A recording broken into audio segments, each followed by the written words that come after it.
sum up your season? Individually or the team? I think it was good at times. I think I made progress in a number of different areas. I think every season so far in the league, I've gotten a little bit better. You know, in terms of my defensive improvements, I feel like I made some great strides in that area. And you know, in my interview with Coach, you know, he touched on the fact that he was proud about that. But I still feel like there's definitely another couple of levels for me to go there, and that'll be a focus for me this summer. In terms of shooting, I think I finished the season right around 37% from three, and moving forward, like 40 plus has been a goal for me. That's something that when I came into the league I said I wanted to do, and so I've made a little bit of an improvement in that area, but I still feel like I have a ways to go. So that's another thing I want to work on this summer. Nick, it seemed like you were more willing and more aggressive as a ball handler and getting to the basket. Yeah. Is that, and we saw that in college as well, is that something that you had to grow, I guess, naturally in the NBA game? Was it always there? Did you get a lot better? I think I've improved a little bit in that area. The defense in the NBA, it's tougher. Guys are, better defenders. Guys are stronger. So there was somewhat of an adjustment in that area.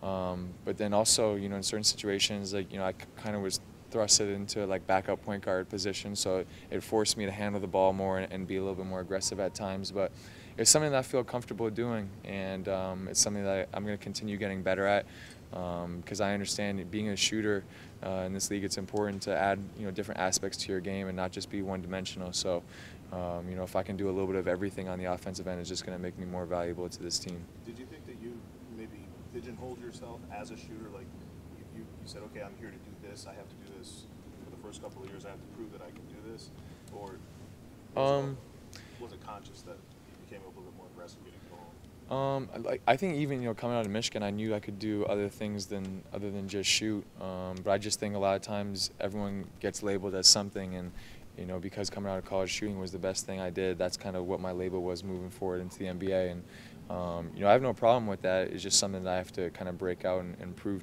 to everyone around the league. Brett has talked about, you build this thing with Joel and Ben and surround them and all. Are there maybe different things that you work on because of those two? Like, you have to work on something specific because it'll fit with those two pretty well? Well,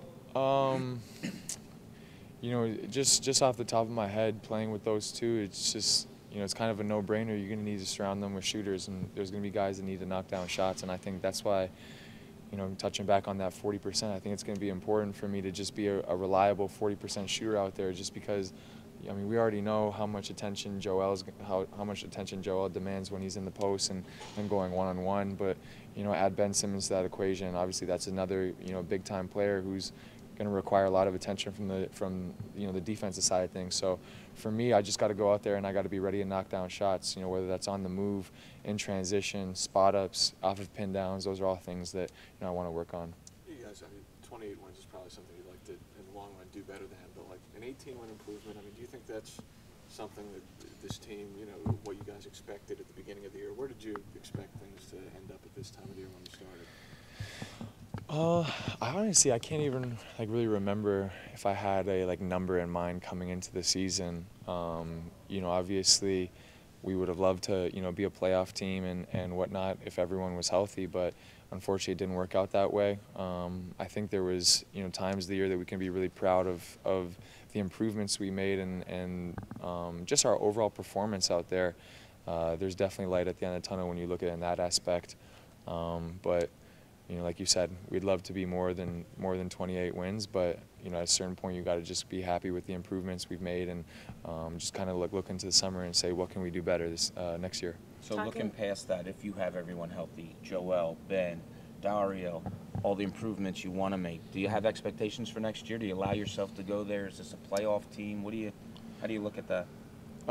Yeah, I think everyone's goal would to be a playoff team. I think everyone's striving, everyone's working for that. It wouldn't make sense to go into the offseason and work as hard as we're going to work to not be there. So we want to put ourselves in that position to be competing for a playoff spot. And just if you look at this season with when everyone was healthy and we really got rolling, I think with the improvements we're going to make over the offseason, I think it's it's very realistic for us to be in that position. So I know we also have a draft pick, and we might make moves in free agency and whatnot. So those are all things that are going to help us. When you talk about that progress, do you feel like the process and all of the trusting is over and done with? Well, I wouldn't say it's done with, because we haven't achieved and we haven't won yet. So although I think we're on the upwards now, I think there's still a long way to go as far as the work we're gonna have to do and the things we're gonna have to prove. And it starts today, it starts tomorrow. This is day one of the off season. So obviously guys are gonna take their time off, and then as soon as everyone's done taking their time off, it's time to get back in the gym and just start working.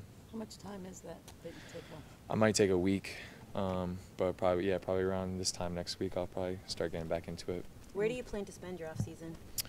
I'm going back to Toronto on Friday. I'll be working for TSN covering the Raptors in the playoffs again, which should be pretty fun.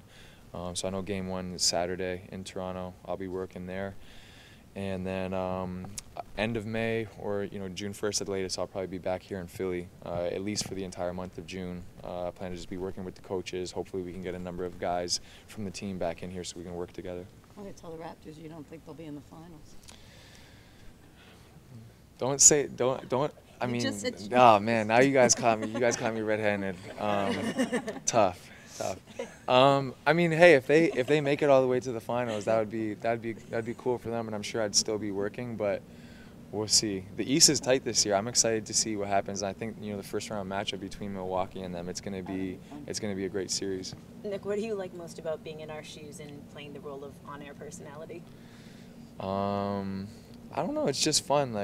At the end of the day, basketball is something that I really, really love, and whether it's playing or whether it's talking about it, those are things I enjoy doing, and it's just cool because I think, being an NBA player in the present, it kind of gives a different perspective when I'm on there talking about players and teams that I go up against, throughout the 82-game season. So I think it just offers a little bit of a different perspective to the viewers, and like I said, it's something that I enjoy doing. So I don't mind. It's not like a chore or a job to me. It's something that's fun.